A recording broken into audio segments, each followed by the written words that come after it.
Hey coach, ready to train today. Well, hope you're excited. We got your workout in for today. I've given you a very interesting workout. Spent my time writing this program. We have got 24 exercises we're gonna start today. You're gonna start from A1 to A24, and I'm gonna show you all 24 exercises, the whole gym's hours today, and you're gonna go through it. Don't look at me this way. You're gonna do it, because you can. Don't stop sweating, don't stop crying, don't stop pushing. You can do this, come on. Don't stop. Chest up. C-H-E-S-T, chest up. What are you doing? Hey, no dancing the Macarena, chest up.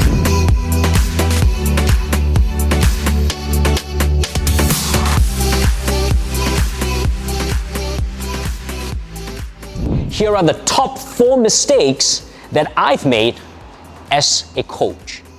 Guys, it's Ben Seong from Learn Australian Strength Performance. And today I wanted to share with you something a little bit different. I wanted to talk about the mistakes that I made as a coach. And in fact, I'm giving you the top 4 mistakes that I made. These mistakes helped me to shape and reframe the way I approach my clients, allowing me to be a better coach, but learning the mistakes in the process. To be honest with you, I wish someone would have taught me this when I first started. Now, I want to give you an idea of the 4 mistakes that I've made and perhaps what you should be doing to overcome these mistakes. I hope you will take this, utilize it, and become a better coach. Look at the time right now, and we need to get you stretching. You've got to start your program. Now, before you start your program, I hope you're excited because we have got half an hour of stretching before you get into your program. Now, it's so important to stretch. We know the importance of stretching. You've got your rod stuff. I've got a whole bunch of different bands for you. You're gonna start off with the lightest band, and then we bring it to the fattest band, and we're gonna keep stretching you. If you can fit in a box, we can start your workout. If you can't fit in a box, we can't start your workout. So mobility is so important.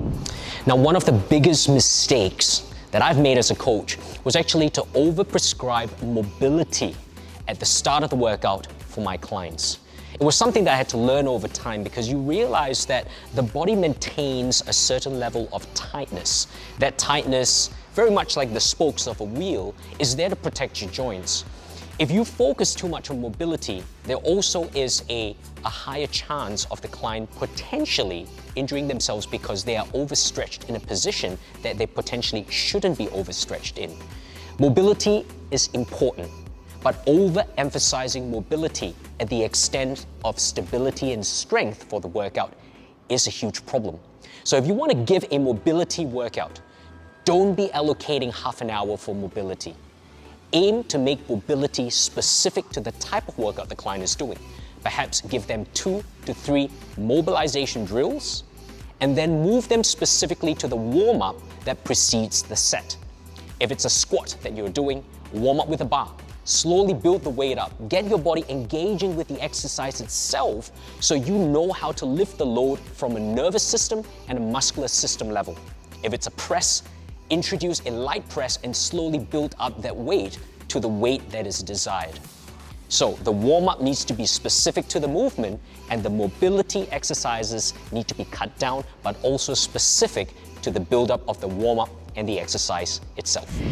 I've given you a very interesting workout, spent my time writing this program. We have got 24 exercises we're gonna start today. You're gonna start from A1 to A24, and I'm gonna show you all 24 exercises, the whole gym's hours today, and you're gonna go through it. Don't look at me this way. You're gonna do it, because you can. So mistake number 2 that I've been really guilty of doing was actually to create crazy programs for clients, programs that I couldn't even do myself. Now, I start to call these programs Superman programs. You know, it's not wrong to be able to adhere to the theory and create a program that is sexy, that looks like, oh my gosh, this is going to be brilliant for an individual.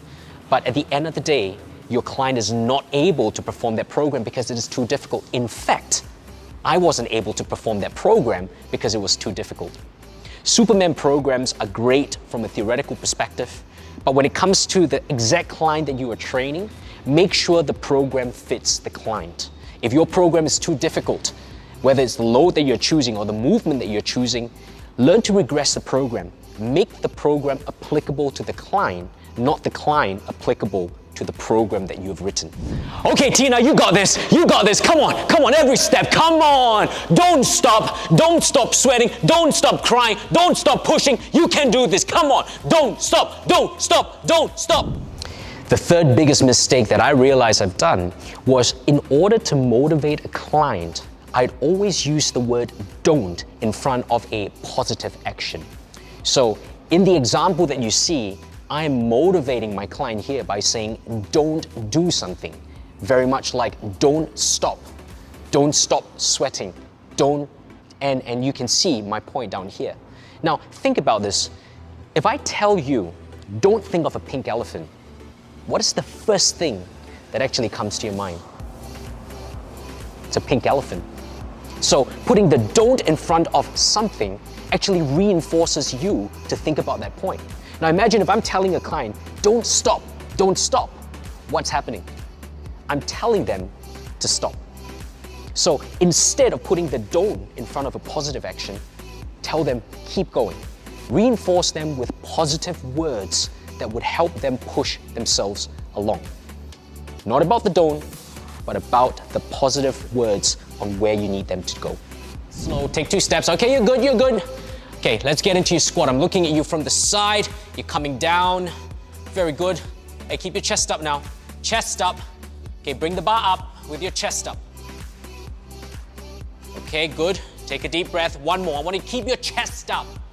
Chest up. C-H-E-S-T, chest up. What are you doing? Hey, no dancing the Macarena, chest up. Which part of chest don't you understand? It's chest up. Okay, take a deep breath. Now what I want you to do is put your elbows under the bar. Bring it forward. Take a deep breath. And keep your elbows under the bar. Okay, do that. Take a deep breath. Let's drop into a squat. All the way down, elbows under the bar, and come up again. Perfect. That's it, you're good.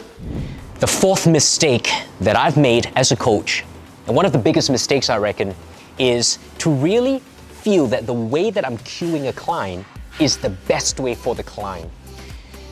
I'm sure that a lot of coaches, including myself, obviously fall into this category. And that is, when you learn and you're so passionate about a particular movement, you want the client to perform it well. And you have learned certain cues associated with that movement that you can give a client so that they can perform the movement well. The problem is that not everyone understands or comprehends that particular cue as well as you. Some people don't react to that. In my example, you see that my cue was literally chest up. I mean, that's a very common cue in a squat. The problem with that was that my client didn't understand what it meant to get a chest up. And in fact, in the second example, when I gave her a different cue, which is to put your elbows under the bar, that automatically propped her chest up in the position that I needed her to be to perform that squat correctly. So a different cue leads to the same final result that I need her to perform.